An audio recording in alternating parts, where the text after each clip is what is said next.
What's up, everybody? It's Iko. We are 1 week out from Shining Diamond and Brilliant Pearl being released, and Nintendo today just dropped a new trailer for some post-game content. If you're not already subscribed, make sure to subscribe. I'm going to be making a huge slew of videos and tutorials on how to get through these games, how to get the legendaries, how to encounter them, and everything you need to know about these games. Let's jump right into the trailer. Brilliant Diamond, Shining Pearl, we got the logos that we've seen. Introducing Romanus Park, we got Professor Oak. So we seem to be walking around this park. There's different areas. Cool. Legendary encounters of the legendary dogs. Legendary birds. And then we have Rayquaza, so I'm assuming we're going to be able to encounter Rayquaza. Trigger various encounter based on the slates.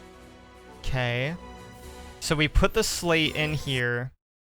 Let me go back for a second here. So it looks like we attach the slate to this thing, and we go into some kind of cave where this would be, and we get to encounter the legendary. And so I imagine you're going to have to find the different slates. Different Pokemon appear based on your game. So if you have Diamond, you're going to get Ho, Raikou, Entei, and Susin. And then if you get Shining Pearl, you're going to get the legendary birds and Lugia. Okay. Link up with other games to befriend mythical Pokemon. So if you have save files from either of those two games, you're going to get those Pokemon. And it's available November 19th, 2021. We already know that's next week. Early purchase bonus, you get a platinum style outfit. You get a Manaphy egg via mystery gift, which I have something to say about that, and a gift of 12 quick balls. Okay, so we've watched that trailer. I'm gonna make some comments on it in a second, but I want to take a look first at the Diamond and Pearl website. So if we go to the home page here, we can see our two main legendaries for the game. We can see the Ramanas trailer, just some little stuff here. It is notable to say here that the original story has been faithfully reproduced, and these remakes include easy-to-understand player-friendly conveniences of the modern Pokemon series. This includes stuff like the experience share. You can access your box without having to go to the Pokemon Center, which to me really isn't that big of a deal. I know some people are kind of mad about it, though. And we talked about this Manaphy egg, because I said I was going to comment on that. That Manaphy egg, you cannot access it immediately, but you can access it very early in the game. It takes about 2 hours of gameplay to get to that. That's not a spoiler or anything that came out in the leaks, although I'm sure many of you have seen those leaks. That's up on their website and available for you to be able to do. You can also befriend mythical Pokemon. This is based on save data. So if you have save data from Pokemon Sword and Shield, you're going to be able to get Jirachi. And then if you have save data from Let's Go Pikachu or Let's Go Eevee, you're going to be able to get a Mew. I believe those are also very early game, as far as I know, but you can't access these mystery gifts immediately. Now let's talk about all the major differences between these two games, and a lot of it's here on the website, which makes it nice and convenient to go through. Have a blast in the Grand Underground. The Underground from Pokemon Diamond and Pokemon Pearl has been powered up for these games and is now called the Grand Underground. The Grand Underground is a vast subterranean world that spreads out like a maze beneath the entire Sinnoh region. So this is probably one of the bigger major differences of the game, as there's Pokemon in the underground that you can't normally catch within the original games. And as you can see here, the underground spans through the entire map of the game. And so I imagine you're going to be able to travel through these areas, and it may even be faster than going through some of the regular routes to get around. And so there's going to be lots of things here. I also assume this is where we're going to find those slates, is hidden inside of these areas, and some of them may be post-game only, like you have to finish the game before you can access certain areas to find those slates, to then encounter those legendary Pokemon. When you're purchasing whatever version of the game you do decide to get, make sure you get the one you want, as the legendaries are version exclusive. Work up a crowd and put on a successful super contest show. So I was never big on the whole contest thing in this game. I know some people were super into it because you could get certain like level ups and other things out of it. I'm not too huge on it, but I know a lot of people like it. Amity Square. So Amity Square is nothing new. This was in the original game. It's just north of Hearthome City, and you can interact with your Pokemon here. I think they've changed a couple of things. Like, you can play with up to 6 Pokemon at once. I don't think you could do that in the original. I think it was just 1. And we get kind of a look at just the character walking around. Obviously, these sprites aren't the best right now, just because, you know, we're seeing it through a website.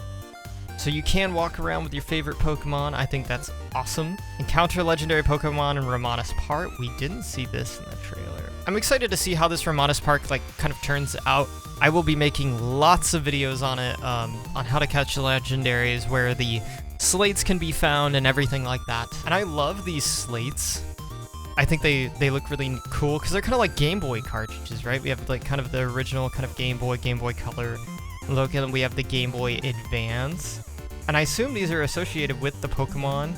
So this looks like it's legendary birds. This one specifically probably for Rayquaza. And if I had to guess, this one is either Mewtwo or Deoxys, although I doubt it's Deoxys. While it does have the DNA strand, it's purple. And the DNA kind of splicing, for any of you who know how Mewtwo was created, Mewtwo was made in a lab off of Mew's original cells. And so here's the available legendary Pokemon. So we can get Mewtwo, Rayquaza, Suicune, Moltres, differences between the game versions. So Cranidos is exclusive to Brilliant Diamond, and then Shieldon and Glameow are both exclusive to Pokemon Shining Pearl. So if you care about either of those Pokemon, be aware of that. We can make Poffins. That's nothing new. That's just like the original game. And these Poffins, for those of you who don't know, are just something that the Pokemon can wear in the contest to get extra points. I'll leave a link to this down below if you want to look through everything. Most of the game is very, very true to the original. There's nothing too new here. There's a bunch of backgrounds. If y'all are interested in those, they're also on the website. You can also pre-order the game from the website. I'm just going to pre-order it from Amazon because it's just a lot easier. And something I want to take a look at for you guys is the comparison between the first trailer and the second trailer. If we take a look at this shot here, we can look at the contrast and the colors and the dynamic range of this shot, and then take a look at this shot. So the colors are much more accurate, the sprites are sharper, there's a bit more dynamic range. We can see this is in focus and how this isn't. If you don't know about dynamic range, it's just kind of a camera thing. That just kind of helps build depth and perspective. And so let's just take a look at a few of these. So this is trailer 1, here's trailer 2. So again, that kind of dynamic range, we have kind of that blurring. It almost looks like fog, maybe. We have a bit more detail in the houses and the sprites here. Everything just looks a little bit cleaner in the second trailer, which leads me to believe that there's going to be, in the final version of the game, much more color and range and things like that that may be present. So just something to take a look at. They're working really hard on this game, and while it is just a remake, they're putting a lot into it to make sure that it's fun for everybody and that it is as true to the original as possible, so that new audiences can of course play the game, but old ones as well can enjoy it. And now there is one last thing that we know about these games that we need to discuss, and that is the version 1 patch and download information. Now, if you're getting the game through a digital copy, this doesn't really matter, as it's going to force you to have that update, and it's all going to be downloaded information anyways. Now, if you're getting a physical cartridge of the game, it is very important you know that there is going to be a 3 to 4 gigabyte download attached to this game.